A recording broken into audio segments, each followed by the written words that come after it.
One issue, 2 points of view. Agora. A victory demonstration at Pointe-à-Pitre in Guadeloupe held by the LKP, League Against Profiteering Collective, which represents the Caribbean islands' unions. The leader of the movement is Elie Domota, who has just gained a significant victory with pay rises for the lowest paid workers on the island. But what is his long-term vision for Guadeloupe?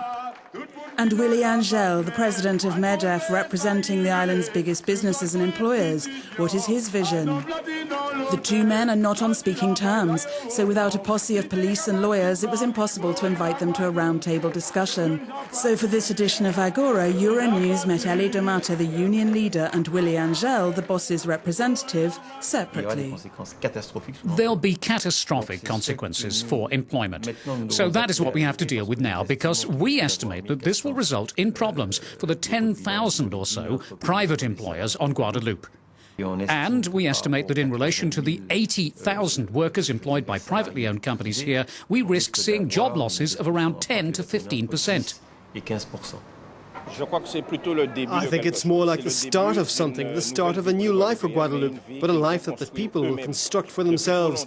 For too long we've been just doormats. We were a colony, we're still a colony which consumes European products. And I think that today we must turn to the future towards agricultural production so that we're self-sufficient in food and we don't go on pushing shopping trolleys down the aisles of French supermarkets that are always being built, and we stop lining the pockets of the people who've been exploiting us for 400 years. The people of the League Against Profiteering say Guadeloupe is ours, it's not theirs. The only problem is that they forget to define who is us and who is them. We have to understand that we are a European region situated in an American environment. In history, it's often these meeting points between two territories, two empires, two worlds, two economic systems. Often these meeting points become rich from this interchange, and by developing clever strategies, they manage to integrate both systems. I think that's what we have to do. That means that we should develop our tourism, our harbour logistics, our container port, our service technologies. At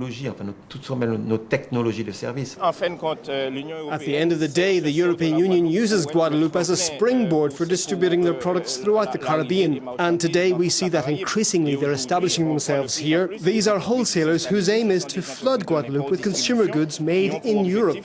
What we're saying is that there won't be development and business and employment unless we turn towards production in this country, internal production, and that means starting with agricultural production, development of our fishing industry and food processing.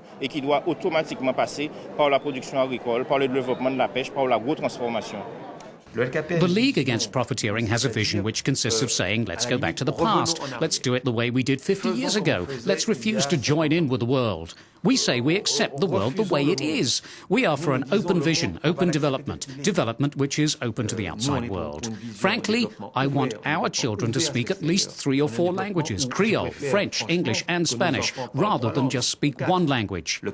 Because if you only speak one language, what can you do with that? Are you going to lock them up in Guadeloupe? Do what? Racial discrimination still exists in Guadeloupe against people of African and Indian origin. I see this as the continuation of a colonial system which was constructed that way 400 years ago and which continues today. It must be changed. The League Against Profiteering says that we have to negotiate on the economy and on social issues, but they put a political spin on things. We said, wait, either we discuss the economy and social issues or we discuss politics.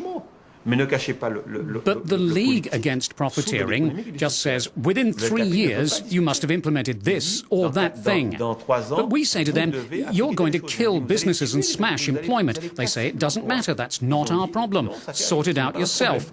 So they don't care if they smash employment, because it's all about a diktat.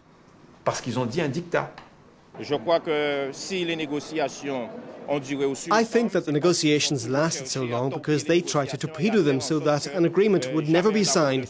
Today there's a new Guadeloupe in the streets, but what we want is for all Guadeloupeans to be treated the same, whether they're white, Indian or black. That's the only thing we want, all Guadeloupeans to be equal. because today white people are at the top and people of African or Indian origin are at the bottom of the heap.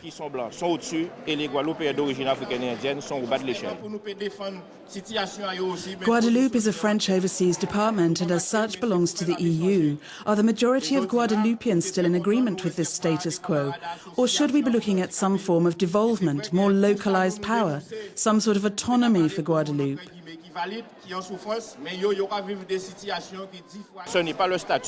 A change in the legal status of the island isn't going to solve the problems. We have to deal with them in all truth and with transparency, whether it's problems with the French state or with Guadeloupean society, even with the social interaction between Indian and African Guadeloupeans and with white Guadeloupeans. We have to deal with those problems. It won't be easy, that's for sure, but we have to deal with them so that we can move forward to a better future. The question of legal status is secondary. The first question is, where do we want to go? What do we want to do? And how are we going to take care of our future? We have to stop saying that it's all someone else's fault. No, we're all responsible for what happens to us, how we construct the world of tomorrow and how we take our destiny in hand. I think that that's our big problem. And afterwards, yes, if we need some sort of devolvement and more autonomy, why not? It's the Guadeloupean people with their maturity and their responsibility who are going to choose their own future. But one thing is certain, the more power we have on the island, the more fair and equitable the decisions will be. The French state has always made beautiful announcements, and behind these beautiful announcements, we've seen nothing. So for us today, self-rule has already begun. The Guadeloupean people are in the streets to tell us what they want from the future. Right now, the people want a rise in salaries, help with professional training and getting back to work. The people want training and management jobs. The Guadeloupean people refuse to tolerate unequal pay, unequal access to employment. The majority of Guadeloupeans refuse to be downtrodden as they were 400 years ago. They said people must sign or leave Guadeloupe. So that's their side, and we are here on our side to say no, because that's not a democratic way of doing things. You can't say to someone, sign and hold a pistol to their head, and if you don't sign, I'll fire. When you have such hatred and resentment, it's like launching fatwas against people, because they said, you're the devil. You're bad because you don't agree with me. I have the impression that we're back with the techniques used by Hitler's brown shirts. Dans une technique qui me fait penser aux techniques des chemises brunes de Hitler.